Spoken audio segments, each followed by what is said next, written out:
Students, today we discuss about second topic of nationalism India.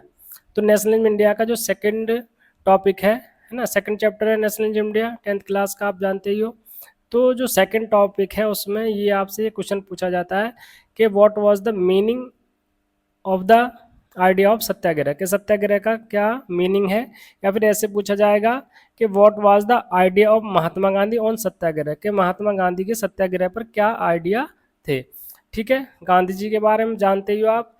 तो जो गांधी जी का birth है ना, गांधी जी का जन्म है वो कब हुआ था?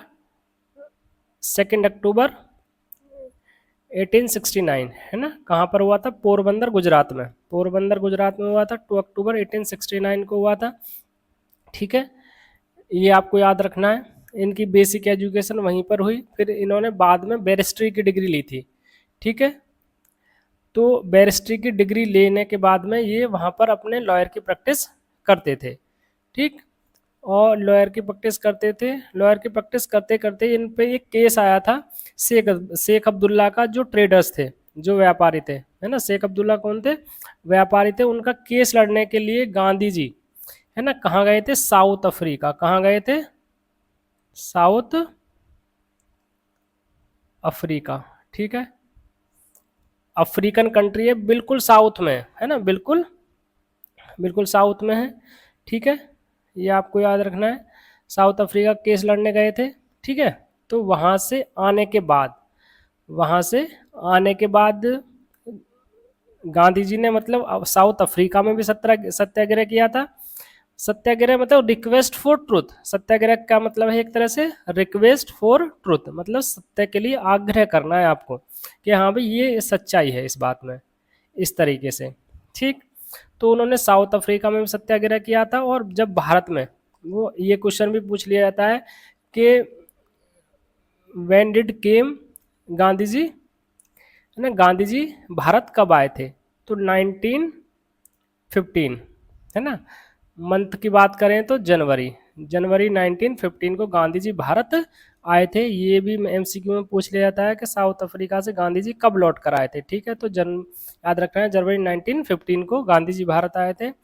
तो इस टॉपिक पर बात कर लेते हैं हम, या क्वेश्चन पर। तो in South Africa Gandhi ji had successful fought racist regime with a noble method of mass agitation which he called Satyagraha. मतलब जब गांधी जी वहाँ पर गए थे साउथ अफ्रीका में, तो वहाँ पर केस तो उन्होंने सॉल्व कर दिया था। तो लेकिन वहाँ पर उन्होंने क्या देखा कि वहाँ पर डिस्क्रिमिनेशन होता था लोगों के साथ। क्या होता था? डिस्क्रिमिनेशन, यानी कि भेदभाव होता था। जो वहाँ पर गवर्नमेंट थी वो वाइट्स पीपल्स की थी, मतलब वहाँ दो तरह के लोग थे, है ना, white people and black people. ठीक है, तो जो गवर्नमेंट थी वहाँ की उसमें वाइट पीपल थे, और उनके लिए सारी जो फैसिलिटीज़ थी, रोड हो गए, टॉयलेट्स हो गए, सिनेमा हॉल्स हो गए, बसेस हो गए, सब अलग अलग थी, है ना, कि ये ब्लैक्स के लिए है, ये वाइट्स के लिए है, इस तरीके से। ठीक, तो वहाँ रेसिस्टिज्म था, और वहाँ पर जो ब्लैक पीपल्स से दे हैव नो राइट, उनके पास ज़्यादा अधिकार भी नहीं थे। तो उस रेसिस्ट रिजीम के खिलाफ, है ना, मतलब नस्लवादी, रेसिस्ट रिजीम मतलब नस्लवादी शासन के खिलाफ उन्होंने एक नॉवल मेथड से मास एजिटेशन किया था, जिसको क्या कहा गया? सत्याग्रह। ठीक है, ये पॉइंट समझ आ गया होगा।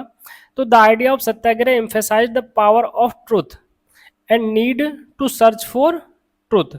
जो आइडिया है सत्याग्रह वाला, वो किस पर एक तरह से दबाव डालता है, मतलब किस पर जोर देता है? पावर ऑफ ट्रुथ, सत्य की ताकत पर वो बल देता है। और उसे किसकी, मतलब सत्य को खोजने की जरूरत होती है। उसको क्या करने की जरूरत है भाई? सच्चाई क्या है उसे सोचने की, खोज करने की जरूरत होती है।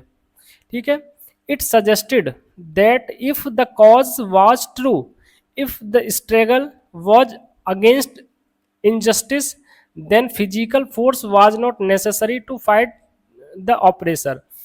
मतलब ये सत्याग्रह क्या सजेस्ट करता है कि जो आपका कॉज है, अगर वो ट्रू है ना, अगर आपका जो कॉज है यानी कि जिस कारण से आप लड़ रहे हैं, अगर वो ट्रू है, और आपका जो स्ट्रगल है, आप जो संघर्ष कर रहे हैं, तो अगर वो किसके खिलाफ है? इनजस्टिस के खिलाफ है ना, तो आपको फिजिकल फोर्स की कोई आवश्यकता नहीं है, there is no need for physical force, physical force की कोई आवश्यकता नहीं है। किसके खिलाफ? जो आपके खिलाफ अन्याय कर रहा है, इनजस्टिस कर रहा है, यानी कि जो ऑपरेसर है। तो आपको उसको क्या रियलाइज करना है? सत्याग्रह, रिक्वेस्ट फॉर ट्रुथ, सत्य के लिए आग्रह करना है उससे, ठीक है, रिक्वेस्ट करनी है। तो विदाउट सीकिंग वेजिनेंस, है ना, विदाउट सीकिंग वेजिनेंस, है ना। सेकिंग वेजिनेंस का मतलब है यहाँ पर प्रतिशोध, क्या? प्रतिशोध,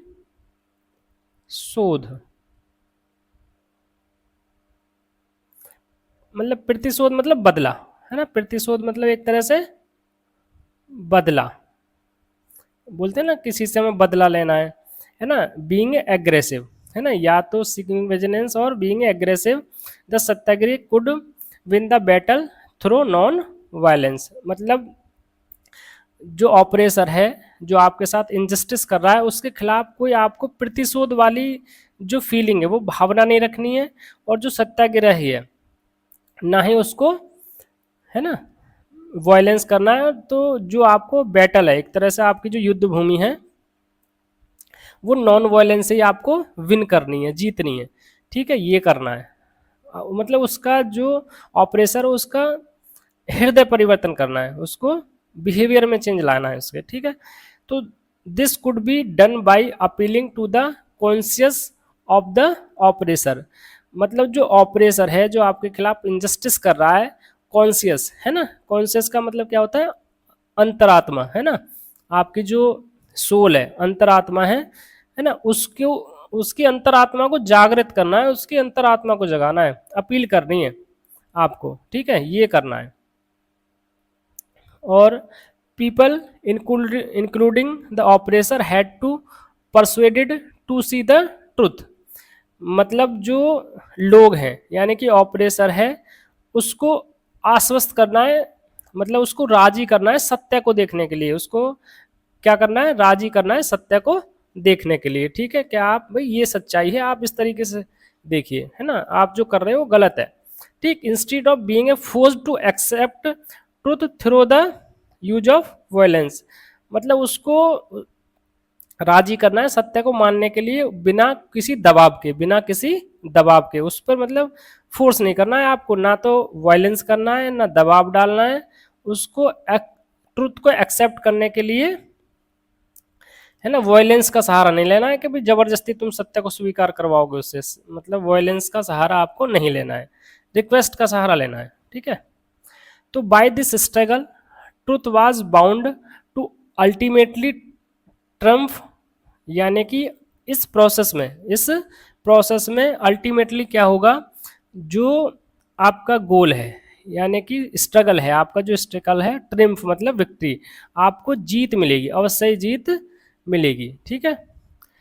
और Mahatma Gandhi believed that this धर्म of non violence could United all Indians, और महात्मा गांधी का ये मानना था कि इस ये विश्वास था कि धर्म ऑफ नॉन वायलेंस, जो आपका नॉन वायलेंस का धर्म है, यानी कि अहिंसा, नॉन वायलेंस मतलब अहिंसा, हिंसा ना करना, है ना, यानी कि किसी प्रकार की हिंसा ना करना। तो और ये ऑल इंडियंस जो हैं, जो सारे भारतीय हैं, उनको क्या करेगा? यूनाइटेड करेगा, मतलब एक सूत्र में बांधेगा, ठीक है। ये आप कैसी लगी वीडियो मुझे कमेंट करके बता सकते हैं, ओके।